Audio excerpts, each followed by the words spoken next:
They pulled a gun on my wife right on our porch in front of our house in what was supposed to be the safest neighborhood in California. And when I flashed my old sheriff's badge, the one I thought I'd retired for good, those so-called HOA cops froze on camera, no less. That was the moment I realized peace in Crescent Valley came at a price, and someone had already decided my family was going to pay it. I'll tell you how it started. After 21 years in a tan uniform, I thought I'd seen every kind of trouble a man could stumble into. Meth houses, domestic calls gone sideways, gang shootouts. But a shoulder injury and one bad hesitation in a raid ended it for me. I turned in the badge, packed up the old F-150, and told my wife Laura we were finally going to chase peace. She's a paramedic, steady hands and a calmer voice than I've ever had. Our son Ryan's 14, full of skateboards and earbuds and that unshakable teenager shrug. We thought Crescent Valley with its manicured lawns and shiny welcome arch would give us the slower life we wanted. The first week fooled us. Nice neighbors, a barbecue that looked like a block party ad, and our white brick house with a detached garage Laura dreamed of turning into a little first aid room. She said, "Sometimes an ambulance is 5 minutes too far. I can cut it down to 1. That garage was her mission. Mine was to stop waking up in a sweat at 3 in the morning. But Crescent Valley had its own sheriff already, Connor Hayes. Fit, build, salt and pepper hair smile that never reached his eyes. He called himself HOA president, but he had 2 men behind him in tactical vests with patches that read CSP Community Safety Patrol. Rick Bald with a smirk, and Danny Mustache twirling like some dime store cowboy. They weren't cops. They carried themselves like men who wanted to be. When Connor shook my hand, his grip said neighbor, but his eyes sized me up like a rival. And when he glanced at Laura's garage, I swear he was measuring how quickly he could shut it down. We'd barely unpacked when the letters started. Violation trash bins visible. Funny, since we didn't even own bins yet. Another said unapproved alteration in progress aimed square at the garage Laura hadn't even touched. Then came a hand-scrawled note under my windshield: newcomers should respect what keeps this place safe. Don't invite trouble. No signature, no courage either. At first I thought I was paranoid. 20 years of scanning shadows will do that to a man. But then Ryan came home pale as chalk. Said Rick and Danny told him the playground closed early and next time they'd confiscate his board. 14 years old, threatened by men in HOA polos with fake badges. That night, I sat at the kitchen table staring at those violation notices, feeling the weight I thought I'd left behind when I quit the force. Maybe I made a mistake moving here. Maybe I dragged Laura and Ryan into another battlefield disguised as suburbia. I wanted to give up, pack the boxes back in the truck, leave before things got worse. And for a moment, sitting in the glow of the porch light, I almost convinced myself I was just an old cop chasing ghosts. Then Laura touched my shoulder and said, "You've held dying strangers' hands at 3 in the morning, Ethan. Don't tell me you're ready to quit when it's your own family." That pulled me back. If she had the steel to fight, so did I. And then the night came when it all snapped. Laura was live streaming a paramedic tip on our porch, simple stuff, how to stop bleeding with household items. Viewers were watching, commenting.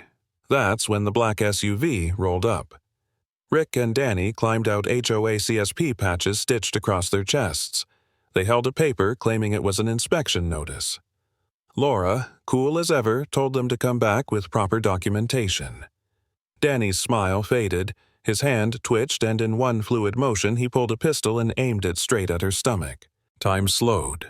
Porch light gleamed on the barrel. Laura's hands lifted, palms out. Voice steady as she told him, "You need to put that away before you do something you regret." My chest pounded. 20 years of training surged back like a reflex.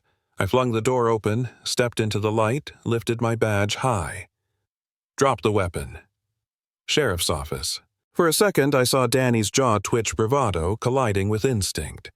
The gun lowered an inch, then 2. Rick raised his hands like he was calming the air. A curtain across the street shifted. A child whispered, "Mom, he's got a gun," and a phone camera clicked. Neighbors had seen it. The live stream had caught it. My badge bought us silence that night, but it wouldn't buy us peace. The next morning, Connor spun the story.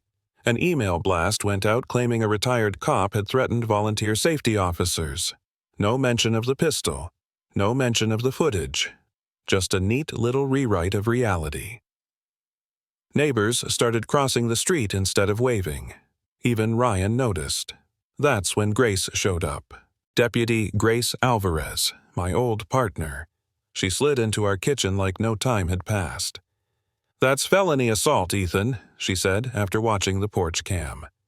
She showed us traffic cam footage of HOA patrol SUVs registered to a shell company, Crescent Asset Partners LLC, owned by Connor himself. He wasn't just running a homeowners association, he was running a racket. Raise fees, find families into debt, then scoop up houses through his fake company. The safety patrol was his muscle. We documented everything: fake letters, envelopes, videos, those silver eye stakes planted at our curb with hidden lenses. One night, Rick and another man tried prying into our garage to grab our evidence file. They whispered Hayes wanted it gone, but Grace had convinced me to install a shrieking alarm. It went off, woke the block, and half a dozen neighbors caught Rick's face on their phones as he ran. Hayes's mask was cracking. The final blow came when the HOA office caught fire.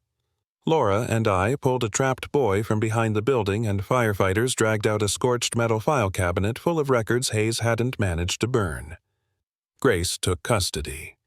When Connor walked into the emergency community meeting the next day, still wearing that navy polo like a uniform, he looked like a man trying to hold a crumbling wall with bare hands. He started with a speech about rumors and unity about outsiders stirring trouble. Laura stood phone in hand and played the clip of Danny pointing a gun at her. The hall gasped. Grace held up the evidence bag with the surveillance stake. I stepped forward, badge catching the fluorescent light. Last week, this badge was the only reason my wife wasn't shot. Last night, she saved a child from a fire. You decide whose idea of safety you trust. The room turned. Neighbors who'd been silent shouted for answers. "Where's our money, Connor? What about the dues?" Grace cut him off cold. "Fire marshal found accelerant in your office, and those financial records tie you straight to Crescent Asset Partners." Connor's face reddened. He slammed the podium, shouting, "I built this community," and I said low and sharp, "No, you hunted it." That's when two deputies stepped in, warrant in hand. The same neighbors Hayes had controlled with fear lifted their phones, recording as he was cuffed under the banner that read, "Building a Safer Crescent Valley." He tried one last bluff. "You don't know who you're dealing with," but when I met his eyes, I let him see the truth. We knew exactly. And that's where it ended. Hayes, taken away his fake patrol, exposed his shell company uncovered. Crescent Valley looked the same on the outside lawns, trimmed porches neat, but the illusion was gone. My family was safe because we stood our ground and because we refused to stay quiet. Sometimes the fight for peace isn't about guns or badges. It's about refusing to let fear write the story.